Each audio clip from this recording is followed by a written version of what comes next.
Di bahan. Halo, selamat sore semuanya. Teman-teman, kita kembali lagi di kelas bahasa visual S5B. Bener nggak sih? Betul, Atau S? Pak. Oh ya, S5B.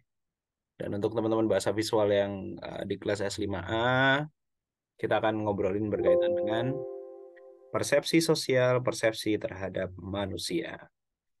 Setelah kita bahas berkaitan dengan apa itu sensasi, apa itu persepsi, kemudian di pertemuan kedua kita belajar bagaimana pengorganisasian sebuah persepsi melalui teori yang disebut dengan teori Gestalt yang kita bahas pada perkuliahan offline gitu, dan insya Allah minggu depan kita akan offline lagi, ketemu lagi. Jadi seperti yang sudah saya katakan, mungkin akan lebih banyak offline-nya yang saya tepati daripada sekedar online terus. Jadi di bahasa visual persepsi sosial ini kita akan belajar bagaimana sebenarnya sebuah desain itu mampu dikonstruksikan sebagai satu persepsi. Karena ketika kalian menjadi seorang desainer, mau tidak mau, suka tidak suka, itu akan berkaitan dengan membentuk persepsi mereka. Seperti contoh ketika kita bikin mie goreng Indomie gitu kan, di kemasannya persepsinya kayaknya enak, ada telurnya, kemudian ada sayurnya, yang kemudian kita bayangkan wah enak sekali nih, ada semuanya lengkap, tapi kemudian ketika dibuka ya cuman mie doang gitu. Dan itu jadi persepsi kita, oh ternyata Indomie yang seperti itu bungkusnya untuk mengingatkan terhadap Indomie itu sendiri.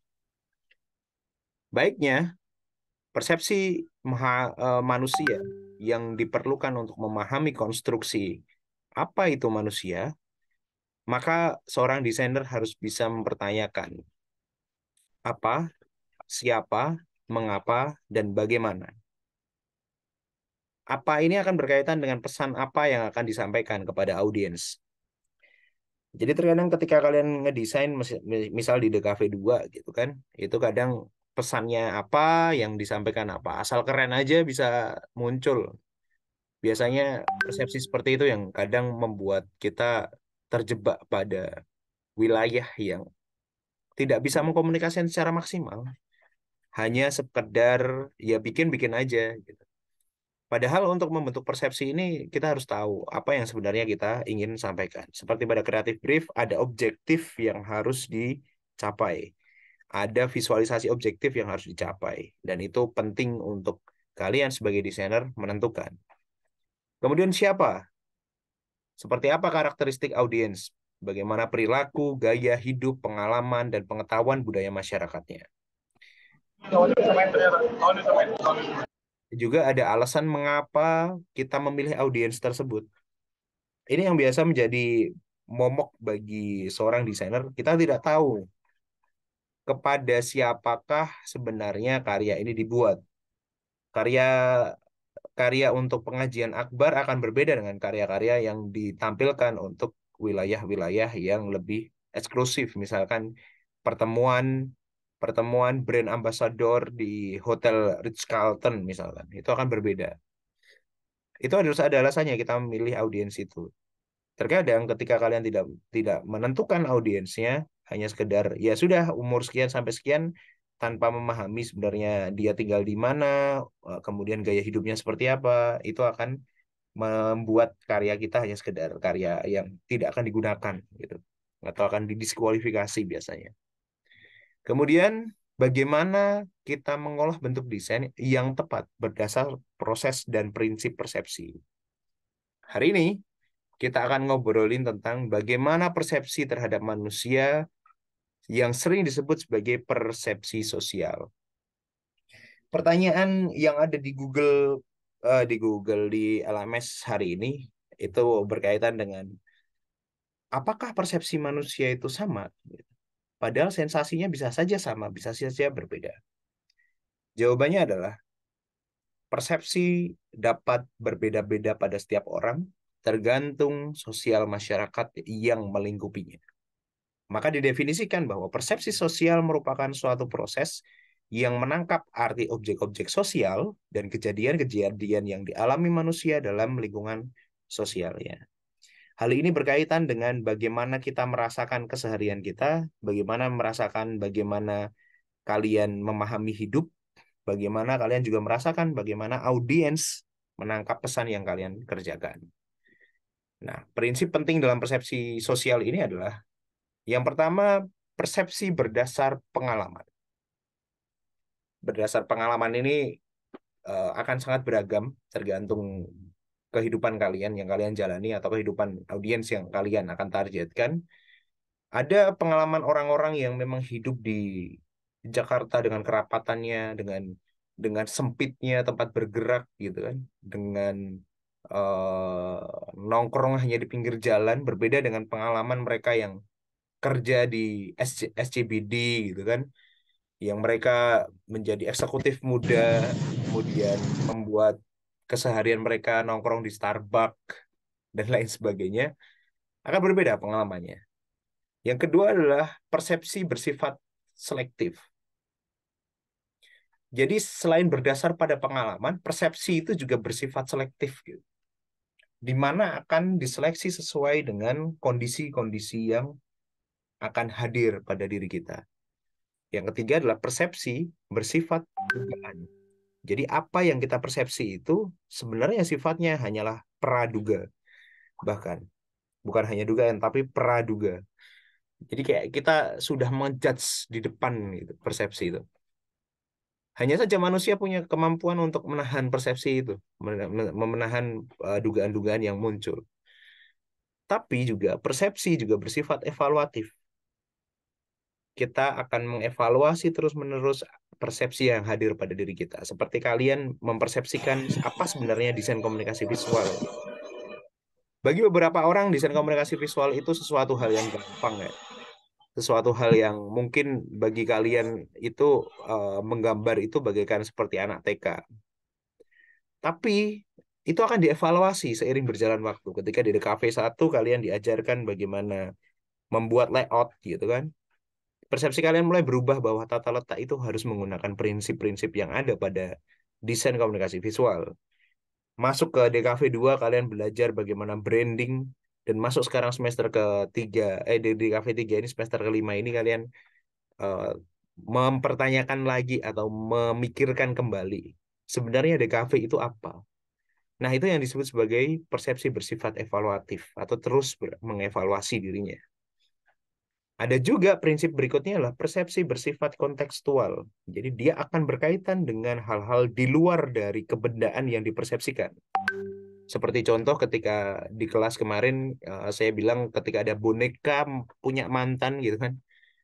Boneka yang diberikan mantan kepada kita atau jam tangan yang diberikan mantan kepada kita, kita akan tidak hanya berpikir pada jam tangan itu atau kebendaan itu, tapi juga berpikir dari luar dari jam tangan. Entah kenangannya, entah sayangnya, entah rindunya, entah ingin kembali bersamanya, tapi nggak bisa, dan lain sebagainya. Itu yang disebut sebagai kontekstual. Jadi di luar dari konteks kebendaan yang dipersepsikan. Sayangnya, persepsi berdasar pengalaman itu akan sangat berbeda terhadap apa yang sudah dialami. Contoh kecil, pada waktu ketika kita makan, budaya makan itu berbeda-beda. Contoh yang lain, budaya kuliah di Unindra itu akan berbeda dengan budaya kuliah di universitas-universitas yang bonafit, macam UMN, macam BINUS, dan lain sebagainya. Di mana kita akan bersikap sesuai dengan pembelajaran yang sudah kita jalani.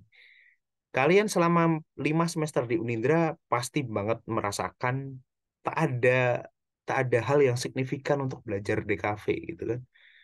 Sedangkan belajar di DKV di universitas-universitas yang lain itu diberikan lab, kemudian akses ke peralatan yang maksimal, kemudian materinya juga maksimal dan lain sebagainya. Sedangkan di kampus ini ya sekedarnya saja. Artinya ya berbeda berdasar pengalaman-pengalaman yang hadir. Contoh lain, ketika kita berbicara persepsi cantik gitu kan, Bagi orang-orang daerah seperti gambar yang sebelah kiri, dengan leher yang panjang atau dengan kaki yang kecil atau badan yang mungil, itu disebut sebagai cantik. Tapi kemudian dunia membuat persepsi cantiknya sendiri. Ada Miss Universe dengan memperlihatkan bagaimana perempuan dengan make up maksimal dan menggunakan pakaian yang tergolong lebih seksi gitu kan. Itu disebut sebagai cantik. Dan hari ini Korea mampu memberikan persepsi cantik yang lain selain yang Miss Universe gitu. Jadi persepsi cantik ini akan sesuai dengan pengalaman-pengalaman yang hadir pada diri kita. Seperti teman-teman yang cowok akan memandang perempuan cantik itu akan berbeda-beda. Nggak ada perempuan cantik itu akan sama gitu, kecuali hanya satu dua orang misalkan menyepakati bahwa cantik itu seperti ini gitu. Akan berbeda-beda. Termasuk di cewek pun juga sama. Cowok yang cakep itu cowok yang wangi, yang rapi, yang gajinya 2 digit gitu kan. Cowok yang tampan itu yang selalu potong rambut gitu kan. Yang kalau ke kampus bisa terlihat auranya gitu, aura kebapaan gitu kan. Ada yang kayak gitu, ada yang eh, tampan itu adalah yang kelihatannya urakan tapi ternyata dia sopan dan lain sebagainya. Beda-beda. Persepsi akan selalu berbeda, bergantung pada pengalaman. Biasanya ketiadaan pengalaman itu akan menimbulkan persepsi yang berdasar pada dugaan. Contoh ketika di tahun 1960 ketika sapi didatangkan ke Irian Barat dari Jakarta, orang suku Madrid, salah satu suku di Merauke, menyebutkan ehe ya Yahud, ebe ehe ya Bahogat, sorry, bukan Yahud. Ini adalah anjing besar. Jadi menurut penelitian itu juga kelihatan kalau sesuatu itu tidak dipersepsikan. Seperti kita melihat bagaimana orang-orang Baduy datang ke Jakarta gitu. Duh, nggak pakai sepatu, apa kuat dan lain sebagainya. Kita aja yang pakai sepatu kepanasan, apalagi yang nggak pakai sepatu misalkan gitu. Karena nggak ada pengalaman ya kita seperti terlena. Oh, jangan-jangan mereka orang udik gitu atau orang yang keterbelakangan budayanya. Nggak juga sebenarnya. Nah, berkaitan dengan kita seringkali gagal mempersepsikan perbedaan yang samar hingga cenderung melakukan objek itu seperti sebelumnya gitu. Jadi ada restoran dengan piring toilet gitu kan. Yang mana toilet ini setiap hari kita lihat, kemudian kita gunakan dan lain sebagainya, tapi dijadikan sebuah tempat makan itu kan menjadikan persepsi yang samar. Nah, prinsip kedua, karena tadi yang pertama adalah persepsi berdasar pada pengalaman, yang kedua adalah persepsi bersifat selektif, di mana ada atensi manusia yang mana merupakan suatu rangsangan di mana faktor utama menentukan selektivitas terhadap rangsangan itu akan membentuk persepsi tersebut. Apa itu atensi? Atensi yang dimaksud adalah perhatian. Jadi ketika kita mempersepsikan sesuatu itu akan dipengaruhi oleh dua faktor. Yang pertama adalah faktor internal, yang kedua adalah eksternal. Di mana ketika sensasi masuk ke dalam diri kita dan kemudian memperlihatkan sedikit saja rangsangan, maka dia akan memunculkan faktor-faktor atensi tersendiri. Nah, bagaimana bentuknya? Ada faktor internal, di mana faktor internal ini masih masih berkaitan dengan tadi persepsi berdasarkan pengalaman. Ada faktor biologis atau ada faktor fisiologis gitu. Faktor biologis kita itu layaknya ketika kita lapar, layaknya kita pengen makan sesuatu, ketika nggak lapar mah slow aja gitu kan, hajar aja, mau jalan sejauh apapun ya hajar aja. Tapi kalau di TJ udah desek-desekan, ampek-ampekan, udah perang bau dan lain sebagainya, maka kita akan langsung mikir kayaknya enak pakai Gojek deh gitu. Nah, itu faktor biologis namanya. Dan ada faktor fisiologis di mana karakteristik tubuh atau kondisi fisik itu akan mempengaruhi persepsi. Kita melihat tubuh kita sepertinya nggak seksi, sepertinya nggak tampan, nggak maco, dan lain sebagainya. Itu merupakan faktor internal dari dalam diri. Dan kemudian ada faktor sosial budaya. Benar kan? Yang ketiga adalah faktor sosial budaya. Agama, gender, pendidikan, pekerjaan, itu akan sangat berpengaruh. Misalkan ketika mereka setiap hari bergulat dengan sampah-sampah menjadi pemulung di Bantar Gebang, itu akan berbeda dengan orang yang setiap hari duduk di Starbucks Tamrin gitu kan. Atau yang berkeliaran di SCBD misalkan. Itu akan berbeda faktor sosial budayanya. Dan yang keempat adalah faktor psikologis, di mana ada motivasi, keinginan. Jadi masing-masing dari kalian mungkin berharap setelah lulus DKV akan menjadi apa gitu kan. Itu akan mempengaruhi juga faktor psikologis. Kalau disandingkan dengan audiens, maka pemahaman berkaitan dengan faktor-faktor ini penting untuk dilakukan.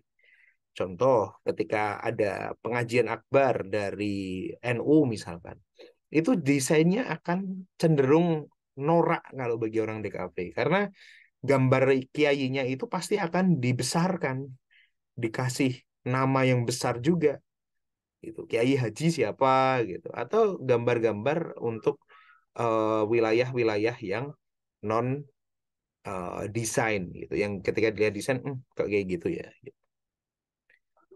Nah, manusia akan memperhatikan aspek berbeda dari objek yang mereka temui berdasar pengalaman masa lalu, keahlian, dan minatnya masing-masing.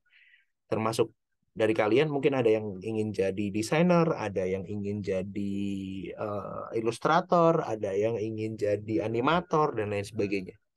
Itu akan menuju pada wilayah-wilayah yang bisa kalian hadapi masing-masing. Nah, persepsi manusia dipengaruhi pengharapan, ekspektasi, mempersepsikan informasi yang menunjukkan bahwa apa yang mereka harapkan akan terjadi gitu, dan tidak memperhatikan informasi yang menunjukkan harapan yang tidak terpenuhi. Misal, ketika kalian berharap ke Jakarta itu adalah suatu kota yang besar dengan derap derap hidup yang sangat cepat gitu kan. Ternyata ekspektasi kalian tidak sampai, karena akhirnya kalian melihat kenyataan bahwa di jalanan itu banyak sekali orang-orang yang mungkin tidak seberuntung kalian. Mungkin mereka masih berjuang. Mungkin juga mereka masih harus menghidupi orang tua mereka dan lain sebagainya. Itu akan sangat berbeda.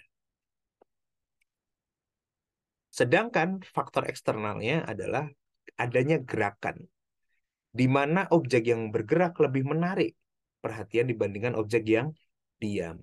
Contoh berita televisi dan berita di media cetak. Kalau sekarang ada sosial media TikTok akan lebih menarik dibandingkan sosial media di Instagram. Meskipun Instagram sudah membuat Reels, sudah membuat YouTube sudah membuat short yang menyerupai TikTok, tapi tetap menurut saya konstruksi dari faktor gerakan ini menjadi penting. Jadi posting-posting joget-joget itu kan gerakan lebih menarik ternyata dibandingkan ide-ide yang ada pada Instagram, media-media statisnya. Ada faktor intensitas gitu, di mana objek yang tampil lebih menonjol dari objek yang lain. Jadi intensitas ini merupakan bagian dari eksternal. Ya, misalkan kalian di kelas kayak gini, iya saya jadi faktor intensitas kalian. Saya akhirnya lebih menonjol karena saya berperan sebagai dosen, kalian berperan sebagai mahasiswa. Ada faktor kebaruan juga, di mana hal-hal yang di luar dari nalar itu biasanya bisa menarik persepsi tertentu. Contoh, selain gambar kura-kura di samping, ada juga eh, karya-karya Abiens di KRL itu merupakan salah satu faktor kebaruan atau novelty yang dapat ditawarkan oleh KRL untuk mempersepsikan bahwa ya mereka mampu menampilkan iklan di antara padatnya keseharian. Saya pernah membuat satu video yang tulisannya iklannya adalah bagaimana caramu pulang gitu. Kemudian saya posting ya dempet-dempetan karena kenyataannya gitu kan. Ya dempet-dempetan jadi ikan teri gitu. Dan banyak teman-teman yang komentar berkaitan dengan itu. Artinya persepsi bagaimana kita pulang itu ternyata berbeda satu orang dengan orang yang lain gitu. Ada faktor pengulangan objek. Contoh di iklan Oreo diputar, dijilat, dicelupin. Kemudian ada susu Denko, aku Denko, suka Denko gitu. aku dan kau, suka dan kau. Itu kan merupakan faktor pengulangan, di mana sesuatu hal itu selalu dipersepsikan dengan sesuatu hal yang sama dan terus-menerus ada. Ini prinsip yang ketiga. Sebenarnya sebuah persepsi merupakan loncatan langsung dari pada kesimpulan. Dan biasanya nggak lengkap isinya. Jadi kayak kalian persepsikan dosen itu killer gitu kan. Yang mana proses informasi yang ada dalam pikiran kalian itu akhirnya mempersepsikan bahwa dosen itu killer, tidak bisa diajak diskusi, terlalu kolot dan sulit untuk ngobrol gitu kan. Itu kan dasar dari persepsi itu bersifat dugaan. Bagaimana cara kita biar bisa memahami bahwa persepsi itu bisa bermanfaat untuk kita, ya kita akan mengkonfirmasi dari dugaan tersebut. Sehingga dugaan itu kemungkinan akan memunculkan sesuatu hal yang bagi beberapa orang itu bermasalah. Sayangnya, ketika kita bisa hadir dalam dugaan tersebut, maka kita akan tahu apakah kita benar-benar menduga atau lebih dari itu.